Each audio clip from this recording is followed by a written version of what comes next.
인간의 감각 중에서 가장 많은 부분을 차지하지만 가장 늦게 발달하는 것이 시각이다.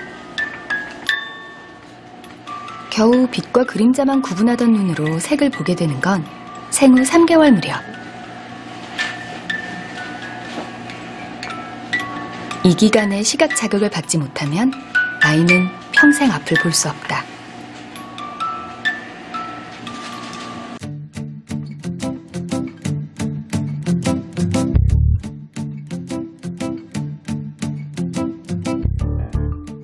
노벨상을 수상한 후벨과 톨슨 박사의 실험이다.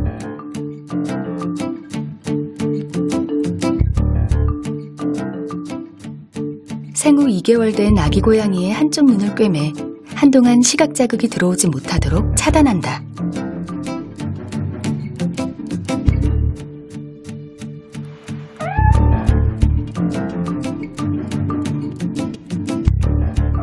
나중에 꿰맨 눈을 풀어줘도 시각은 영영 돌아오지 않는다.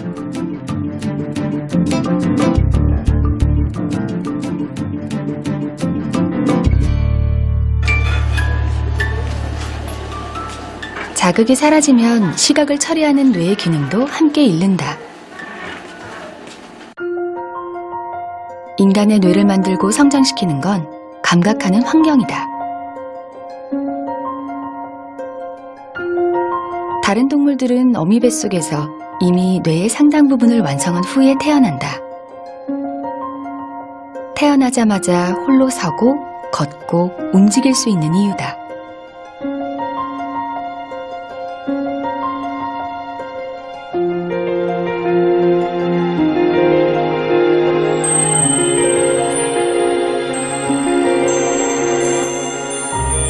감각하지 않으면 뇌는 자라지 않는다. 뇌는 살면서 보고 듣고 느낀 오감의 흔적. 감각은 뇌를 만들고 뇌는 다시 우리를 감각하게 한다.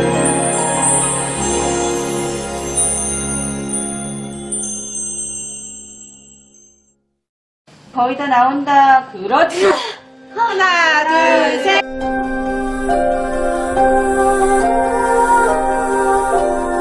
때가 됐다. 지금까지와는 전혀 다른 새로운 감각의 제국을 향해 나아가는 길.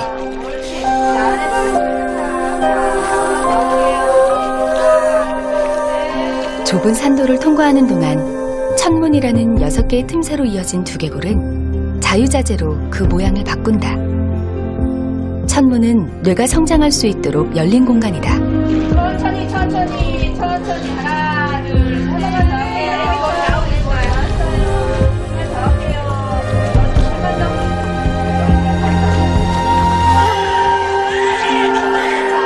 갓 태어난 아기에게 세상은 처음 경험하는 강렬한 자극들로 가득 차 있다. 눈부시게 밝은 빛과 소음, 온몸에 와닿는 무거운 공기. 엄마 뱃속과는 딴판인 이곳은 보고 듣고 느끼는 모든 게 낯설다. 한 번도 겪어본 적이 없는 세상에서 살아가려면 다시 감각해야 한다.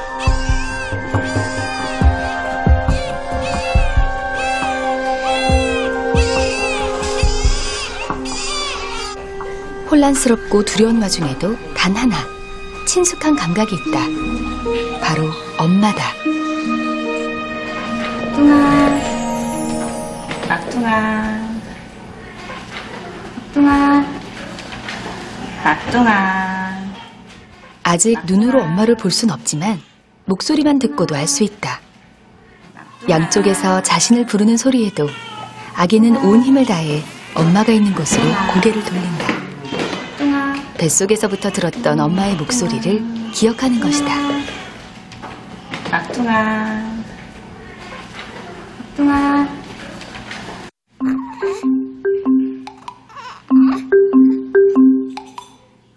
엄마를 기억하는 건 청각뿐만이 아니다.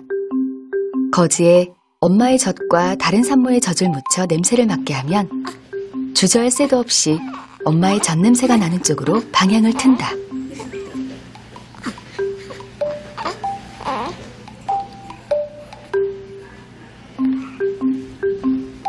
신생아에게 엄마를 감각하는 건 살기 위한 생존 본능이기도 하다.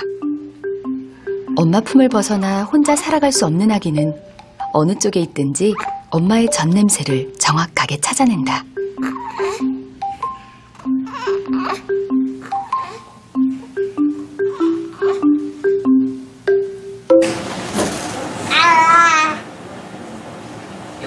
태어나자마자 소리로, 냄새로, 촉감으로 느끼는 엄마라는 감각은 뇌에 고스란히 각인된다. 예술아, 엄마다.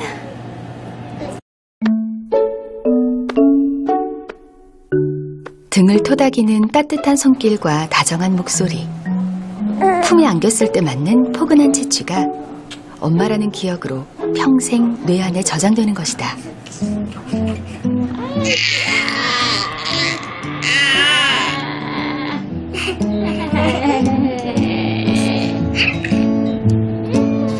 엄마라는 기억.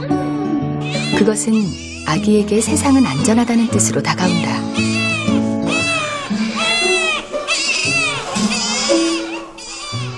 아기는 이 세상이 편안하다는 느낌을 갖게 되는 것이다.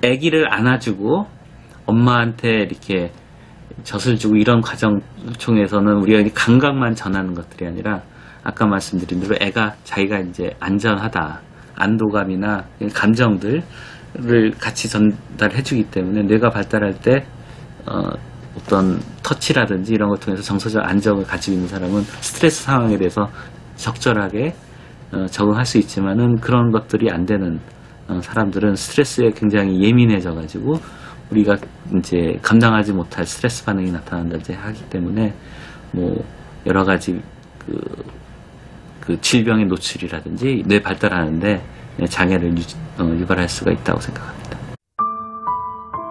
실제로 제2차 세계대전 당시 부모와 떨어져 고아원에서 자란 아이들은 상당수가 뇌발달 장애를 보였다.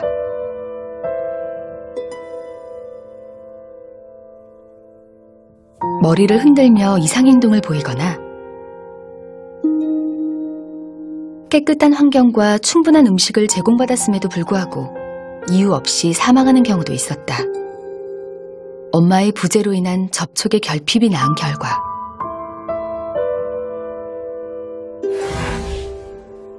고아원에서 충분한 접촉을 받지 못한 아이들은 성인이 된 후에도 기억과 언어를 관장하는 축두엽 등 뇌의 특정 영역이 제대로 발달하지 못했다.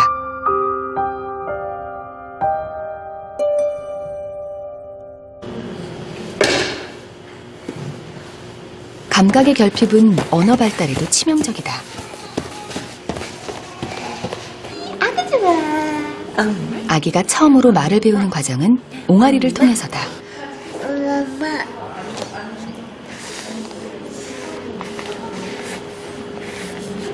엄마? 엄마?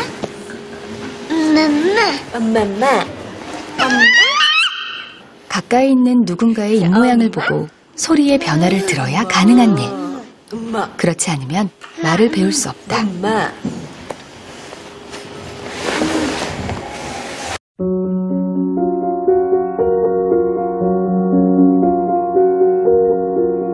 한때 미국 전역을 떠들썩하게 만들었던 지니의 이야기는 어릴 때 보고 듣고 경험하는 감각이 얼마나 중요한지를 보여준다. 지니는 생후 20개월부터 10년 넘게 외부와 차단된 채 살았다. 방 안 의자에 묶여 홀로 방치된 것이다. 수많은 전문가들의 도움으로 지니는 처음부터 다시 감각하는 법을 배웠다. 하지만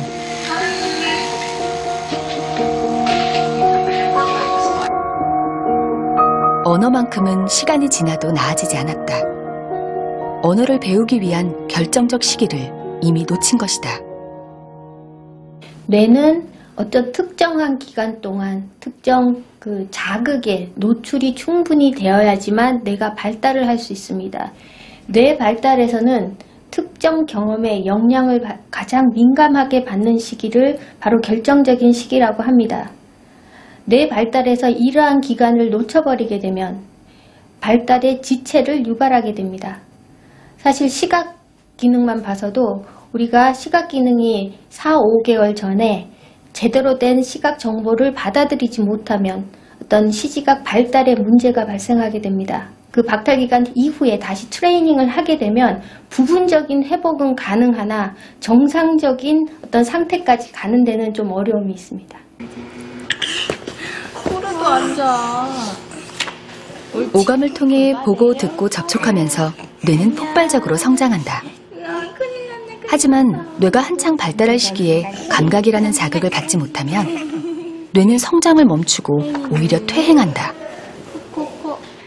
무엇을 어떻게 감각하느냐에 따라 뇌가 다르게 만들어지는 것이다.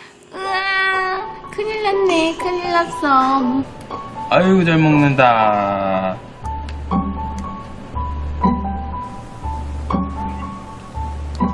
눈이 아니라 뇌가 본다는 말이 있다. 우리가 감각할 수 있는 건 뇌가 있기에 비로소 가능한 일이란 뜻이다. 그러나 그 뇌를 만드는 건 다시 감각이다.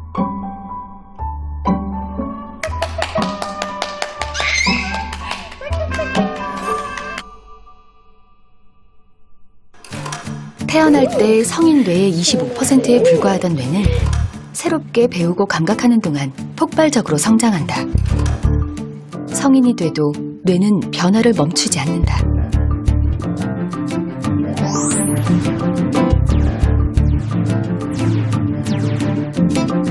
감각하는 환경에 따라 점점 변하는 뇌. 이를 뇌가소성이라고 한다. 가소성 하면 이제 한문이라서 좀 어려운 말 같은데 이제 영어로는 플라스티시티. 그러니까 플라스틱을 생각하시면 됩니다. 플라스틱이 우리가 자유자재로 변형이 가능하다. 그래서 가소성은 변형이 가능하다는 것입니다. 그게 어떻게 보면 뇌의 가장 강력한 특징이며 무기라고 할 수 있을 텐데 만약 가소성이 없다면은 그냥 태어난 상태의 뇌를 가지고 평생을 살 테고 우리가 뭔가를 새로운 걸 배우거나 기억할 수가 없을 테고 뇌 손상이 있을 때 회복이 안 되고 회복된 손상 상태로 살 수밖에 없는 그런 한계점을 가질 수 있는데 그런 것들을 극복할 수 있게 해주는 기능이라고 할 수 있겠습니다.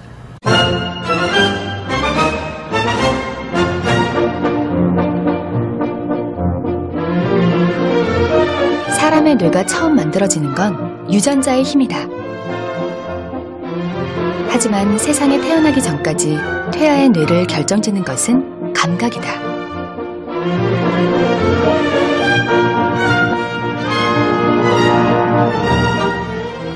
임신 4개월이 지나면 뇌에는 오감을 담당하는 감각중추가 형성되고 엄마 뱃속에서 경험하는 오감의 자극에 따라 뇌 발달이 본격적으로 이뤄진다.